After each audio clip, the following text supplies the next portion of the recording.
नमस्कार, मेरा नाम ब्रिज द्विवेदी है। आप देख रहे हैं लाइव लॉ। दो शब्द हैं, एक है एलोपैथी, दूसरा आयुर्वेद। कोरोना महामारी के दौरान लोगों के बीच ये दोनों शब्द चर्चा के विषय बने हुए थे। लोगों के बीच सवाल ये था कि इलाज की आधुनिक चिकित्सा पद्धति, जिसे अंग्रेजी में मॉडर्न मेडिकल साइंस या एलोपैथी कहा जाता है, वो सही है या इलाज की सबसे प्राचीन पद्धति आयुर्वेद सही है। खैर, ये तो चर्चा का विषय है, होती रहेगी। पहले एलोपैथी को समझ लेते हैं। एलोपैथ शब्द का सबसे पहले इस्तेमाल साल 1810 में हुआ था। यह शब्द ग्रीक टर्म से आया। एलोस यानी अलग, पैथोस यानी सफरिंग। एलोपैथी शब्द इसलिए इस्तेमाल हुआ क्योंकि होम्योपैथिक इलाज की पद्धति काफ़ी अलग है। जैसे मरीज को बुखार होता है तो उसे ऐसी दवाई दी जाती है जिससे बुखार और बढ़े। होम्योपैथी में बीमारी के कारण को ही बीमारी का निवारण माना जाता है, जबकि एलोपैथी इलाज इससे बिल्कुल विपरीत है। इसमें अगर किसी व्यक्ति को बुखार होता है तो उसे ऐसी दवाई दी जाती है जिससे बुखार कम होता है। इसके तहत दवाई, सर्जरी, रेडिएशन और दूसरी तरह की थेरेपी आती है। सर्जरी एलोपैथी की सबसे अहम खूबी माने जाने लगी है। अब आते हैं आयुर्वेद पर। आयुर्वेद संस्कृत भाषा के दो शब्द आयुर और वेद से बना है। आयुर का अर्थ होता है जीवन और वेद का अर्थ होता है विज्ञान। यानी आयुर्वेद जीवन के विज्ञान को परिभाषित करता है। अथर्ववेद में 114 श्लोक ऐसे हैं जो आयुर्वेदिक पद्धति से इलाज का जिक्र करते हैं।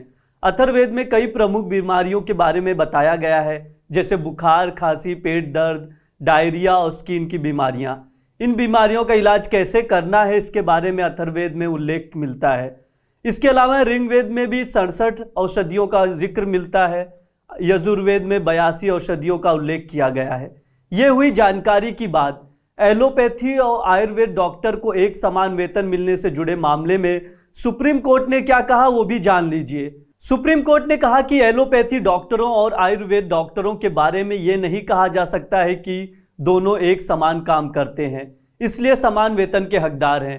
आगे कहा कि एलोपैथी डॉक्टर आपातकालीन ड्यूटी करने और ट्रॉमा देखभाल सेवा प्रदान कर सकते हैं, लेकिन आयुर्वेद डॉक्टर ऐसा नहीं कर सकते। जस्टिस वी रामासुब्रमण्यम और जस्टिस पंकज मित्तल की डिवीज़न बेंच ने गुजरात हाई कोर्ट के उस आदेश को खारिज कर दिया जिसमें कहा गया था कि सरकारी अस्पतालों में कार्यरत आयुर्वेद चिकित्सकों के साथ एलोपैथी डॉक्टरों की तरह बराबर व्यवहार किया जाना चाहिए और दोनों को समान वेतन मिलना चाहिए। सुप्रीम कोर्ट 2012 के गुजरात हाई कोर्ट के आदेश को चुनौती देने वाली अपीलों के एक बैच पर सुनवाई कर रही थी, जिसमें कहा गया था कि आयुर्वेद चिकित्सक भी उसी तरह के व्यवहार के हकदार हैं जैसा कि एमबीबीएस डिग्री वाले डॉक्टरों के साथ किया जाता है। बेंच ने कहा कि चिकित्सा विज्ञान की इन दो प्रणालियों का आकलन करना हमारा अधिकार नहीं है, ना ही हमारी क्षमता के भीतर है, लेकिन हम इससे अनजान नहीं हो सकते हैं कि दोनों श्रेणी के डॉक्टर निश्चित रूप से समान वेतन के हकदार होने के लिए समान कार्य नहीं कर रहे हैं। एलोपैथी के डॉक्टर जिस तरह से इमरजेंसी ड्यूटी और ट्रामा केयर में कुशल होते हैं, वो काम आयुर्वेद के डॉक्टर नहीं कर सकते हैं। आयुर्वेद के डॉक्टरों के लिए जटिल सर्जरी में मदद कर पाना संभव नहीं है, लेकिन एमबीबीएस डॉक्टर ये काम कर सकते हैं। कोर्ट ने कहा कि पोस्टमार्टम में आयुर्वेद के डॉक्टरों की ज़रूरत नहीं होती। शहरों और कस्बों में जनरल हॉस्पिटल के ओपीडी में एमबीबीएस डॉक्टर सैकड़ों मरीजों को देखते हैं। ये बात आयुर्वेद के डॉक्टरों के साथ नहीं है। सुप्रीम कोर्ट ने यह भी स्पष्ट किया कि उसके कहने का ये कतई मतलब ना निकाला जाए कि एक चिकित्सा प्रणाली दूसरे से बेहतर है। सुनवाई के दौरान कोर्ट के सामने दो सवाल थे। पहला, क्या शैक्षिक योग्यता के आधार पर वेतन निर्धारित किए जा सकते हैं? दूसरा ये था कि क्या एलोपैथी डॉक्टरों और आयुर्वेद डॉक्टर समान कार्य कर सकते हैं और समान वेतन के हकदार हैं?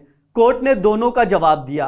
कहा कि शैक्षिक योग्यता के आधार पर वर्गीकरण भारतीय संविधान के अनुच्छेद 14 और 16 का उल्लंघन नहीं है, और जहां तक कार्य की बात है, कई कार्य ऐसे हैं जिसे केवल एलोपैथी डॉक्टर ही कर सकते हैं, आयुर्वेद के डॉक्टर नहीं। इसलिए आयुर्वेद डॉक्टर समान वेतन के हकदार नहीं हैं। इसी तरह की कानून से जुड़ी खबरें देखने के लिए लाइव लॉ को सब्सक्राइब करें और नोटिफिकेशन पाने के लिए बेल आइकॉन पर क्लिक करना ना भूलें। साथ ही कानूनी खबरें पढ़ने के लिए आप लाइव लॉ की हिंदी और इंग्लिश वेबसाइट पर विजिट कर सकते हैं। लिंक डिस्क्रिप्शन बॉक्स में दिया गया है। शुक्रिया।